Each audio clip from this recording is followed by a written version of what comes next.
Sometime during the night of August 16th, 1952, the small town of Ashley, Kansas ceased to exist. At 3:28 on August 17th, 1952, a magnitude 7.9 earthquake was measured by the United States Geological Survey. The earthquake itself was felt throughout the state and most of the Midwest. The epicenter was determined to be directly under Ashley, Kansas. When state law enforcement arrived at what should have been the outskirts of a farming community, they found a smoldering, burning fissure in the earth measuring 1,000 yards in length and approximately 500 yards in width. The depth of the fissure was never determined.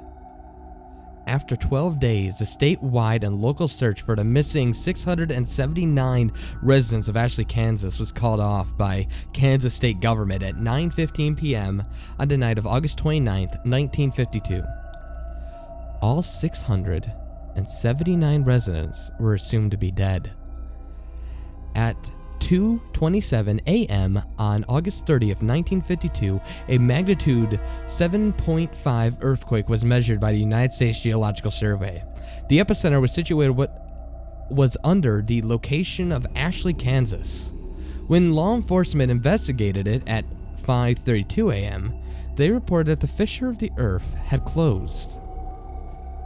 In the 8 days leading up to the disappearance of the town and its 679 residents, bizarre and unexplainable events were reported by dozens of residents in Ashley, Kansas, and the law enforcement in the surrounding area. On the evening of August 8th, 1952 at 7:13 p.m., a resident who goes by the name of Gabriel Johnson reported a strange sight in the sky above Ashley. The town itself, having no official branch of law enforcement, called in the police station of a neighboring town of Hayes. Gabriel reported what appeared to be a small black opening in the sky. Within the next 15 minutes, the Hayes police station became overwhelmed with dozens of phone calls, all reporting the same phenomenon. The phenomenon was never reported by any neighboring communities. A decision was made to send a trooper to Ashley to investigate the matter the following morning. At 7:54 a.m. on the morning of August 9th, 1952, Hayes police officer Alan Mace radioed the Hayes police station. He reported that despite the following, the one-way road leading to Ashley had become lost. According to his report, the road continued along on its normal path but somehow ended back in Hayes. Officer Mace went on to add that the road never curved or bent in any direction. At 9:15 a.m., 7 of the town's 10 police cars were sent to investigate the situation, and all members of the team came back to the same conclusion. The road leading into Ashley stopped leading into Ashley and back into Hayes. Phone calls continued to pour into Hayes police station, all reporting that the black opening in the sky continued to grow in size. All callers were advised to remain inside and not to travel outside unless absolutely necessary. At 8:17 p.m., Miss Elaine Cantonor reported her neighbors, Mr. and Mrs. Milton, and their 2 children, Jeffrey and Brooke, went missing. According to the Cantor's phone call, the Miltons attempted to leave town in their family car earlier that evening. They never returned. Law enforcement officials from Hayes never reported a car or individuals coming up the way of the road. At 7:58 a.m. on the morning of August 10th, 1952, phone calls from Ashley into Hayes police station reported that the town was in a total darkness. The sun had never risen. At 10:15 a.m., at request of Hayes law enforcement, a helicopter from Topeka, Kansas, flew over the region which Ashley, Kansas stood. The town was never observed from the air. At 12:43 p.m. on the afternoon of August 11th, 1952, Miss Phoebe Denilowski called into Hayes police station. She reported that her daughter Erica had begun to have conversations with her father, who had died 3 years prior in a drunk driving accident. To add to her concern, Miss Denilowski reported that Erica was attempting to go outside into the dark to join them. Over the course of the next 12 hours, a reported 329 phone calls were placed in the Hayes police station, all describing similar phenomenon with children of the town. The following morning, on August 12, 1952, the situation became dire. During the middle of the night, all 217 children in the town of Ashley, Kansas had disappeared. A reported 421 phone calls were placed into Hays Police Department, unable to be of any useful assistance. Hays law enforcement instructed callers to remain inside and avoid any attempts of finding the missing children. At 5:19 p.m. on the evening of August 13th, 1952, Ashley elderly man Scott Luntz reported a growing distant fire to the south.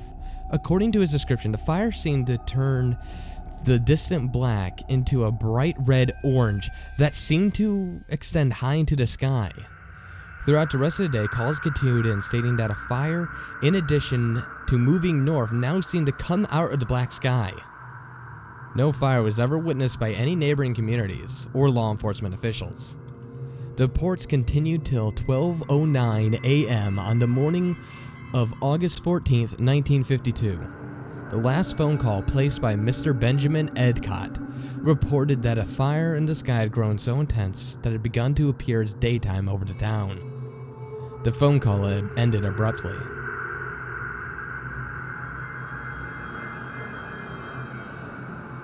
Just hold on. Wait. Yeah, I see something. It's to the south. It looks like The next phone call wouldn't be placed until the following evening.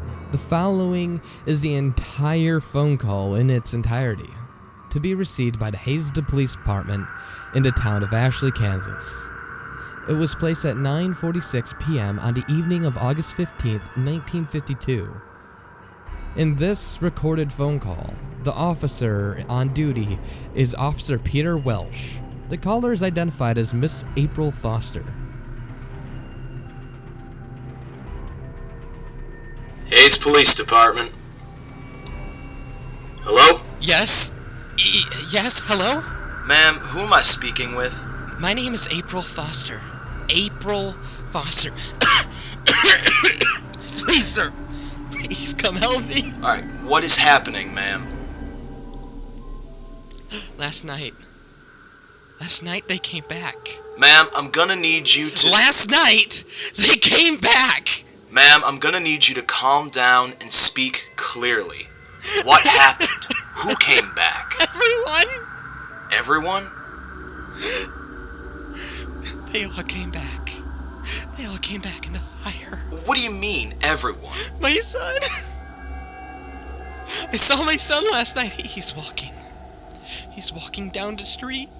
Oh, he was burned. Jesus Christ, he was burned! Ma'am, He died last year. I've raised him since he was a baby. It was just me and him. I told him to watch for cars when he rode his bike, but he never wanted to listen. Ma'am, what you're saying isn't making any sense. You said everyone came back? Are you fucking listening to me? Everyone, and I mean everyone, came back. Everyone who died or went missing, they came back and they're looking at us. Ma'am, where are you now?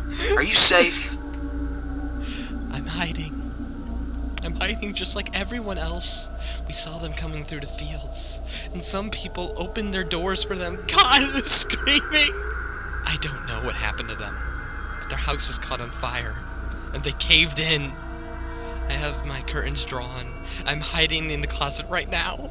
Ma'am, is everything alright? Are you okay? Ma'am? Ma'am! Oh my God. Something just came in. Ma'am, stay as quiet as you can. Do not make a sound. Come inside. Stay absolutely still. Don't Mommy? leave. Mommy? Mommy, where are you hiding? Stay quiet. I found you, Mommy! Oh my God! Ma'am? Oh my God! Ma'am!